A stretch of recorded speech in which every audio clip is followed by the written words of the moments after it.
హీరోలుగా సెటిల్ అవ్వడానికి చిరంజీవి వెనక ఉండటం పెద్ద ప్లస్ అవుతుంది. కానీ హీరోయిన్గా రాణించడానికి అదే పెద్ద అడ్డంకి అవుతుందని నీహారిక కొణిదెల విషయంలో రుజువు అవుతోంది. పవన్ నుంచి వరుణ్ తేజ్ వరకు చిరంజీవి పేరుతో వచ్చి హీరోలుగా సెటిల్ అయిపోయారు. కొందరు సూపర్ స్టార్లు అయ్యారు.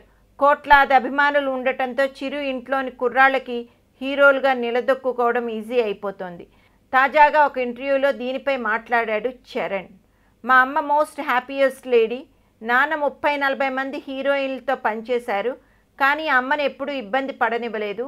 అమ్మ కూడా ఆయన్ని ఇబ్బంది పెట్టలేదు. సుహాసిని, రాధా, సుమలత లాంటి చాలామంది హీరోయిన్లతో చాలా సినిమాలు చేశారు. వాళ్ళందరూ కూడా అమ్మతో బాగా మాట్లాడతారు. హీరోయిన్ల విషయంలో నాన్న కూడా నాకు సలహాలు ఇచ్చారు అని చరణ్ తెలిపాడు.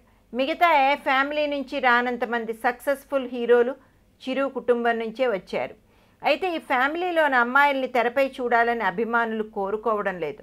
నటనపై ఆసక్తి ఉన్నప్పటికీ అభిమానుల సెంటిమెంట్లకు అనుగుణంగానే అమ్మాయిలు నడుచుకోవాలి. హీరోయిన్గా రాణించాలని కోరుకుంటున్న నీహారికనే చూస్తే ఇప్పుడు తనకి ఎలాంటి సినిమా చేయాలన్న దగ్గర నుంచి ఎవరితో చేయాలనే వరకు అన్నిట్లోనూ రిస్ట్రిక్షన్స్ ఉన్నాయి.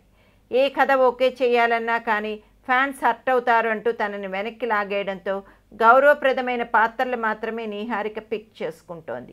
ఇన్ని రిస్ట్రిక్షన్స్తో నటిగా పెద్ద స్థాయికి చేరుకోవడం కష్టమవుతోంది. కాకపోతే నటిగా తృష్ణ తీర్చుకోవడానికి ఇంతకంటే ఆప్షన్స్ లేకపోవడంతో నీహారిక కమర్షియల్ చిత్రాలకి, గ్లామర్ పాత్రలకి దూరంగా ఉంటోంది. చిరంజీవి బ్యాక్గ్రౌండ్ వరం కాదు శాపం అంటోందిట నీహారిక.